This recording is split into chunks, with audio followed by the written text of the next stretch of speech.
Shalom, selamat pagi, jemaat yang terkasih. Bersyukur kita kembali bersekutu pada pagi hari ini dan kita akan memujikan satu lagu yang akan meneguhkan kita bahwa Yesus yang termanis untuk kita dalam menghadapi suka duka kehidupan ini. Kita pujikan bersama-sama Yesus yang termanis.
Ya, selamat pagi Ibu-Ibu, Mbak Susi, Ibu Erina, dan Mbak Aban. Mari kita awali persekutuan doa Sabtu ini dengan doa yang nanti akan kita lanjutkan juga dengan membaca firman Tuhan dan merenungkannya bersama-sama. Mari kita berdoa. Terima kasih Tuhan atas waktu beristirahat dari malam, di mana kami baru saja bangun pada pagi hari ini ya Tuhan. Kami bersyukur Tuhan memberikan nafas kehidupan kami pada pagi hari ini kembali ya Tuhan. Bersyukur atas penyertaan Tuhan, sehingga pada pagi hari ini bersama dengan Mbak Aban, Ibu Erina, dan Mbak Susi, kami dapat melaksanakan persekutuan doa Sabtu pada hari ini Tuhan. Kiranya pertemuan ini dapat menguatkan kami satu dengan lainnya, dan terlebih dari itu ya Tuhan, kami bersyukur dapat mengenal Engkau lebih dekat lagi, dan terlebih dari itu juga untuk memuji dan memuliakan nama Tuhan. Kami juga mendoakan buat saudara-saudara kami yang mungkin sedang mempersiapkan diri untuk dapat bergabung dengan kami pada pagi hari ini. Kiranya Tuhan juga berkenan mempersiapkannya Tuhan. Apabila kami pada pagi hari ini akan membaca firman-Mu, kiranya Tuhan juga memampukan kami supaya apa yang kami baca dapat kami lakukannya dalam kehidupan kami hari lepas hari. Dan buat hamba-Mu di sini yang akan membawakan renungan pada pagi hari ini, kiranya Tuhan memampukan hamba-Mu ini yang penuh dengan kekurangan, kelemahan, sehingga apa yang dibawakan hanya untuk kemuliaan nama Tuhan dan sesuai dengan kehendak-Mu ya Tuhan. Berkati kami, sertai kami pada acara ini dari awal, pertengahan, hingga akhirnya. Doa ini kami panjatkan hanya di dalam nama Tuhan Yesus Kristus, yang adalah Tuhan dan Juru Selamat kami yang hidup. Amin. Ya, pada Ibu Erina, Mbak Susi, dan Mbak Aban, bersyukur ya, dan saya terus terang agak malu nih, karena Mbak Susi, Ibu Erina, dan Mbak Aban secara konsisten bisa hadir dalam persekutuan doa Sabtu. Kalau saya mungkin hanya 1% dalam setahunnya. Tapi bersyukur bahwa saya juga dapat belajar dari Bu Erina, Mbak Susi, Mbak Aban untuk bisa belajar bersama-sama. Adapun Injil bacaan pada pagi hari ini diambil dari Markus 12 ayat 41 hingga 44. Markus 12 ayat 41 hingga 44. Kebetulan kita ada 4 yang hadir pada pagi hari ini dan 4 ayat bacaan. Mohon bantuannya, nanti kita dapat membacanya satu persatu, yaitu dari Markus 12 ayat 41 hingga 44. Dari yang pertama adalah saya akan membacakan ayat 41. Markus berapa, Mas? Markus 12 ya, Mas? Ya, Markus 12. Oke, tak foto dulu. Dah, terus? Markus 12 ayat 41 hingga 44. Jauh ya, 41 ya? Iya. Oke, dah. 41 nanti saya awali, kemudian 42 Ibu Erina, 43 Mbak Suci, dan 44 mohon bantuan Mbak Aban. Demikian firman Tuhan, Markus 12 ayat 41 hingga 44. Persembahan seorang janda yang miskin.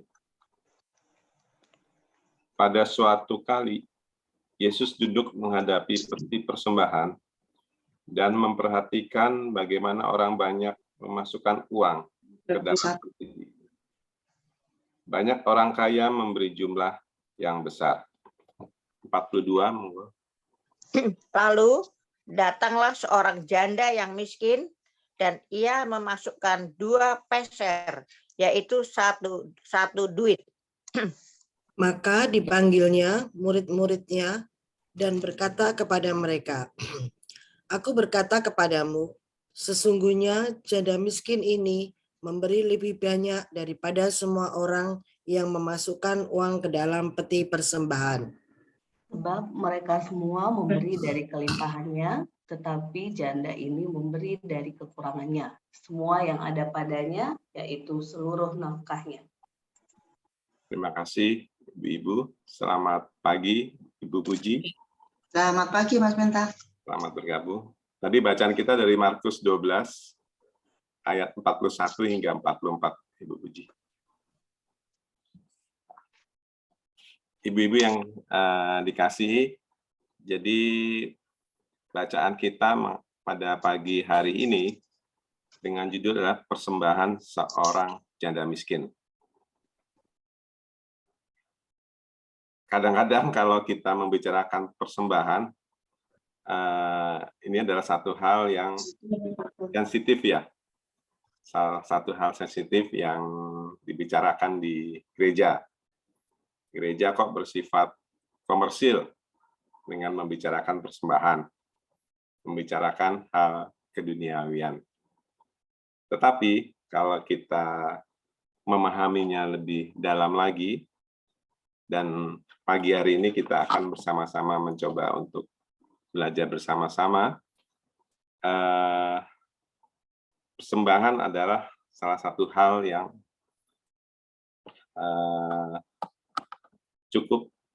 cukup sangat penting. Karena mengapa, Ibu? Karena adalah ungkapan syukur kita pada Tuhan. Nah, nanti kita akan lebih detail lagi. Mungkin bisa bacakan sebagai pengantar dahulu.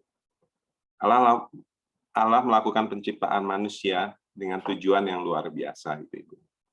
Manusia diciptakan untuk kemuliaan Allah, memperluas kerajaan Allah di bumi seperti di surga.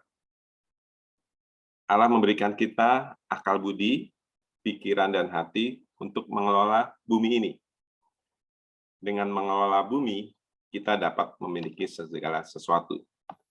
Kita dapat memenuhi kebutuhan kita. Betapa menyenangkannya kehidupan kita di bumi. Untuk itu, kita harus mengucap syukur kepada Allah atas apa yang sudah diberikan kepada kita. Kerinduan mengucapkan syukur inilah yang membuat gereja akhirnya memasukkan kegiatan persembahan di dalam unsur-unsur liturgi beribadah kita. Persembahan seharusnya menjadi tempat orang mengucap syukur dan terima kasih atas berkat Tuhan yang sudah diterima. Persembahan juga dapat menjadi bentuk pelayanan diakonia. Namun, masih banyak orang yang selalu bergantung kepada uang. Persembahan kadang-kadang disalah persepsikan. Mohon maaf, kadang-kadang sebagai sogokan untuk Tuhan agar memberkatinya lebih banyak. Ada juga yang menganggap persembahan sebagai formalitas. Bahkan ada juga persembahan sebagai ajang untuk pamer kekayaan.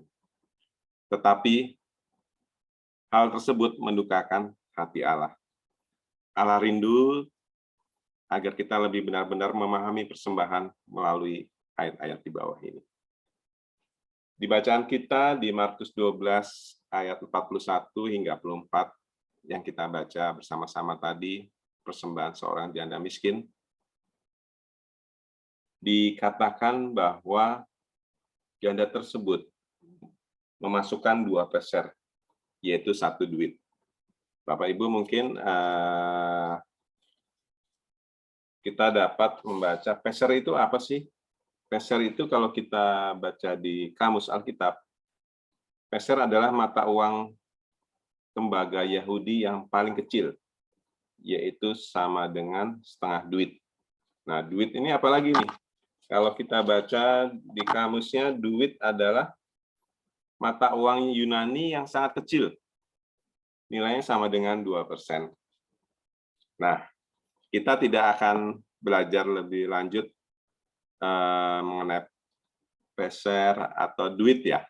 Tetapi kita akan melihat bahwa janda miskin tersebut dikatakan tidak ada apa-apanya. Dia hanya memberi dari kekurangannya.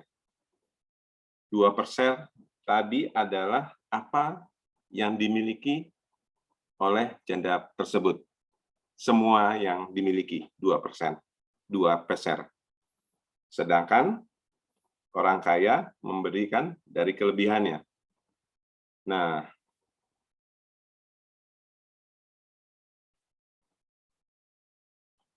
kalau kita baca lebih dalam lagi, di ayat 42, lalu datanglah seorang janda yang miskin dan memasukkan 2 peser, yaitu 1 duit. Maka dipanggilnya murid-muridnya dan berkata kepada mereka, "Aku berkata kepadamu, sungguhnya janda miskin ini memberi lebih banyak daripada semua orang yang memasukkan uang ke dalam peti persembahan." Jadi Yesus mengamati orang-orang yang memberi persembahan, dan salah satu yang dilihat Yesus adalah janda tersebut dan juga orang-orang lain. Janda memberikan dengan apa yang dimilikinya, begitu juga orang kaya juga memberi dari apa yang dimilikinya. Tetapi Tuhan Yesus mengenal hati lebih jauh ke dalam, tahu bahwa janda itu memberi dengan sungguh-sungguh, dengan hati yang sungguh-sungguh dan mengasihi Tuhan. Kalau kita lihat juga, kalau janda tersebut memberikan dari semua apa yang dimilikinya, kadang-kadang kita bertanya, hanya punya uang 2 peser, itu diberikan. Terus bagaimana kehidupan selanjutnya? Dibandingkan dengan orang kaya yang tadi, dengan segala harta yang banyak, memberikan persembahan sebagian. Tapi kita percaya dari bacaan tersebut bahwa janda ini percaya bahwa Tuhan mencukupkan segala sesuatunya. Jadi, walaupun dia memberikan semuanya dan tahu bahwa dia tidak akan kekurangan bila memberikan semua apa yang dimilikinya. Janda tersebut memiliki iman yang sungguh, dan kita dapat belajar dari janda yang miskin tersebut untuk memiliki iman yang sungguh-sungguh kepada Tuhan Yesus. Ibu-ibu yang kita kasihi, ada 4 hal yang bisa kita pelajari dari bacaan tersebut ya, ibu-ibu. Sebetulnya bisa banyak, tapi kita sederhanakan 4 saja. Yang pertama adalah memahami bahwa persembahan itu adalah ungkapan syukur kepada Tuhan. Ungkapan syukur kepada Tuhan. Ibu-ibu yang dikasihi Tuhan, kita mengasihi Allah karena awal Dialah yang pertama-tama sudah mengasihi kita. Dia memberikan segala sesuatunya untuk manusia, bahkan korban tebusan tersebut supaya kita semua diselamatkan. Kita sudah diselamatkan, terus bagaimana respon kita? Sudah sepatutnya lah kita sebagai orang Kristen mengucapkan rasa syukur dengan persembahan kasih dengan tulus dari hati kita masing-masing. Ada beberapa firman Tuhan yang dapat menguatkan hal ini, dapat saya bacakan sebagai berikut. Yang pertama dari Mazmur 54 ayat 8. Dengan rela hati aku akan mempersembahkan korban kepadamu. Bersyukur sebab baik namamu baik ya Tuhan. Kemudian Yunus 2 ayat 9. Tetapi aku dengan ucapan syukur akan kupersembahkan korban kepadamu. Kemudian yang ketiga 1 Yohanes 4 ayat 19. Kita mengasihi karena Allah telah lebih dahulu mengasihi kita. Nah, ini adalah poin pertama tadi. Memahami bahwa persembahan adalah ungkapan syukur kepada Tuhan. Poin yang kedua adalah memberi persembahan dengan sukacita dan ada kasih Yesus dalam hati kita. Seperti tadi janda miskin tersebut, tanpa memikirkan untung rugi memberi bagi pekerjaan Tuhan. Bukankah kita bisa bernafas sampai hari ini? Itu juga karena adalah kasih anugerah Tuhan kepada kita. Bacaan firman Tuhan yang akan menguatkan hal ini bisa diambil dari 2 Korintus 9 ayat 7. Hendaklah masing-masing memberikan menurut kerelaan hatinya, jangan dengan sedih hati atau karena paksaan. Sebab Allah mengasihi orang yang memberi dengan sukacita. Jangan berpikiran dengan memberi persembahan kita akan jatuh miskin, kekurangan, dan lain sebagainya. Mungkin ibu-ibu ingat juga salah satu bacaan firman Tuhan yang cukup populer mengenai persembahan ini. Apa itu? Ingat Amsal 3 ayat 9 hingga 10. Muliakanlah Tuhan dengan hartamu dan dengan hasil pertama dari segala penghasilanmu. Maka lumbung-lumbungmu akan diisi penuh sampai melimpah-limpah, dan bejana pemurahanmu akan meluap dengan air buah anggurnya. Mungkin Bapak, Ibu-ibu ingat ya, Amsal 3 ayat 9 hingga 10 ini. Itu adalah poin yang kedua, memberi persembahan dengan sukacita dan ada kasih Yesus dalam hati kita. Poin ketiga, walaupun tidak disebutkan dalam bacaan Markus 12 tadi, tetapi ini juga sangat terkait, yaitu persembahan yang kita berikan untuk Tuhan tidak selalu dengan uang, harta. Tetapi waktu juga harus kita persembahkan bagi Tuhan. Efesus 5 ayat 16 hingga 17. Dan pergunakanlah waktu yang ada, karena hari-hari ini adalah jahat.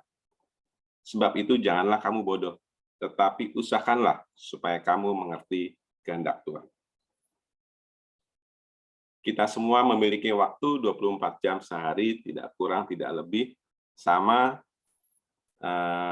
semua kita, baik Mbak Aban, Ibu Puji, Ibu Erina, Mbak Susi, memiliki waktu yang sama, 24 jam.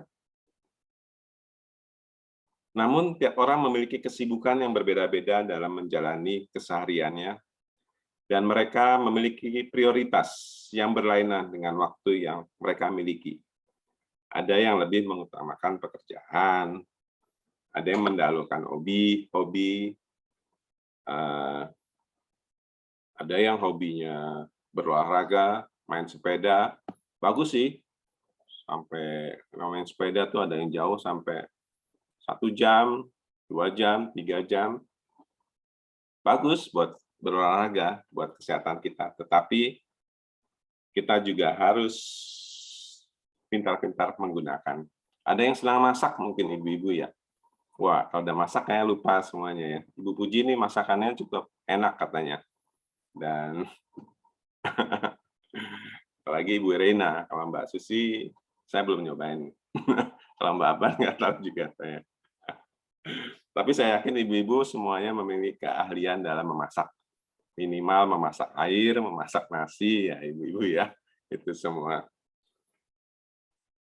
Memang tidak bisa dielakkan jika tidak bisa mengendalikan diri, godaan-godaan untuk menggunakan waktu itu sudah menanti di depan mata kita. Hari ini, pagi ini Tuhan mengingatkan kita untuk bisa memanfaatkan waktu yang kita miliki sebaik-baiknya. Di tengah zaman modern yang cukup sibuk ini, Tuhan merindukan setiap kita mau memberikan waktu yang terbaik baginya. Dan saya yakin Ibu Erina, Ibu Puji, Ibu Susi, Mbak Aban, itu sudah memberikan waktu yang terbaik bagi Tuhan. Secara konsisten apalagi setiap satu di dalam PA, PED lainnya. Nah, saya cukup tertantang untuk bisa belajar banyak dari ibu-ibu yang ada di sini. Seperti Daniel yang selalu memberikan waktunya secara khusus untuk berdoa kepada Tuhan, hendaknya kita pun demikian.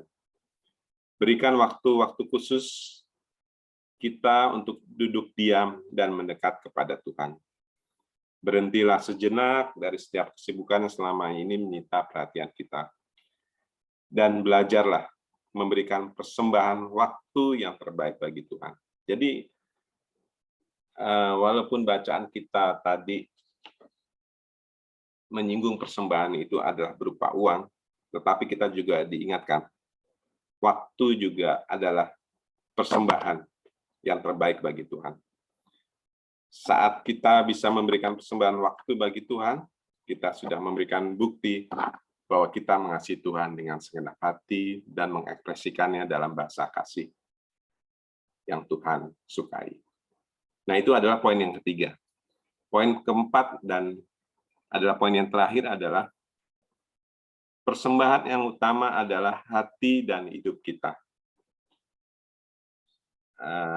Ini adalah salah satu ayat yang sudah ibu-ibu kenal semua dari Roma 12 ayat 1.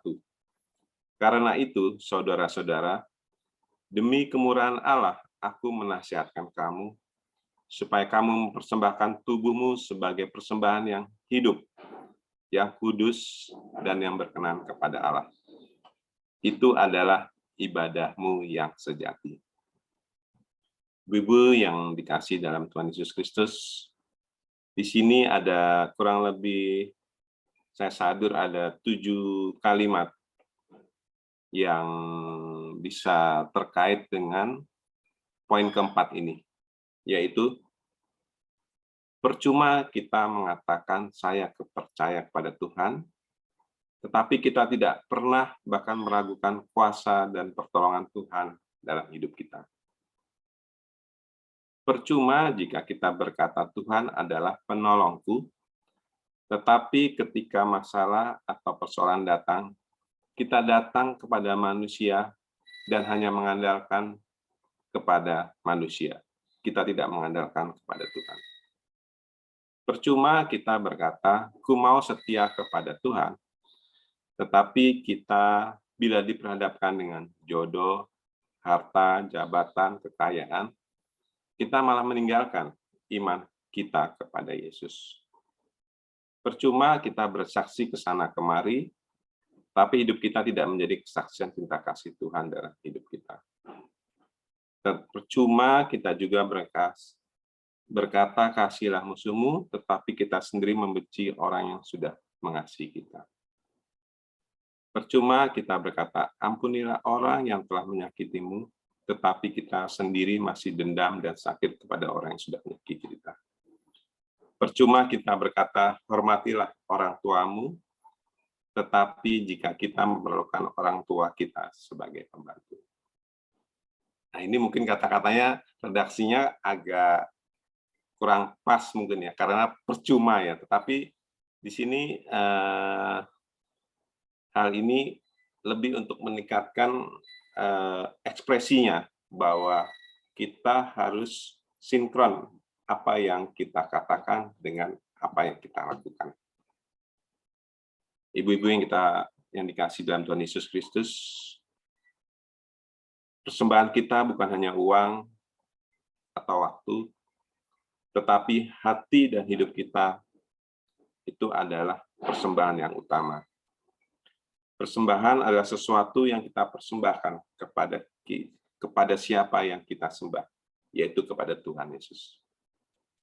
Kadang orang banyak berpikir, bahkan berhitung kepada Tuhan, seberapa besar persembahan yang dapat kita berikan kepada Tuhan, dan seberapa banyak yang Tuhan kembalikan kepada kita.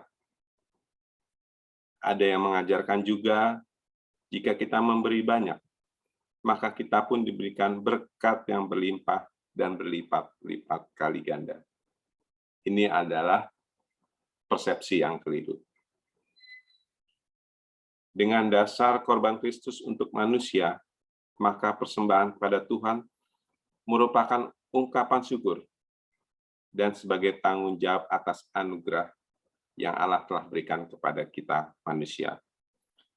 Persembahan adalah wujud syukur dan sukacita atas kasih, anugerah, dan berkat Tuhan yang sudah diberikan ke dalam kehidupan kita sehari-hari. Demikian ibu-ibu yang dikasih dalam Tuhan Yesus. Seperti di awal tadi, membicarakan persembahan adalah membicarakan hal yang terkait dengan duniawi. Tetapi terlebih dari itu kita sudah memahami bahwa persembahan tidak semata-mata hanya untuk duniawi. Persembahan adalah ungkapan syukur dari kita ke dalam kasih Tuhan Yesus. Baik itu berupa uang, waktu, dan terlebih adalah hati dan hidup kita. Kiranya renungan ini dapat memberikan penyegaran buat kita semua yang hadir di dalam persekutuan doa fajar ini. Amin. Dikembalikan kepada Mbak Abang. Terima kasih. Terima kasih Matur nuwun Pak Penta atas renungannya. Sebagai respon kita akan memujikan lagu yang sudah familiar dengan kita. Apalah arti ibadahmu sebagai peneguh firman pada pagi hari ini. Kita pujikan bersama.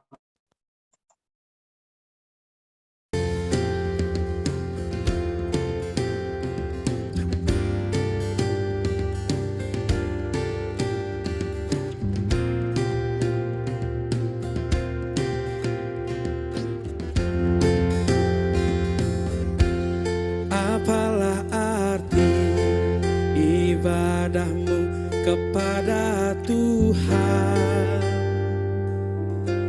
bila tiada rela sujud dan syukur? Apalah arti ibadahmu kepada Tuhan bila tiada hati tulus dan syukur? Ibadah sejati jadikanlah persembahan. Ibadah sejati kasihilah sesamamu. Ibadah sejati yang berkenan bagi Tuhan, jujur dan tulus, ibadah murni bagi Tuhan.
Persembahan,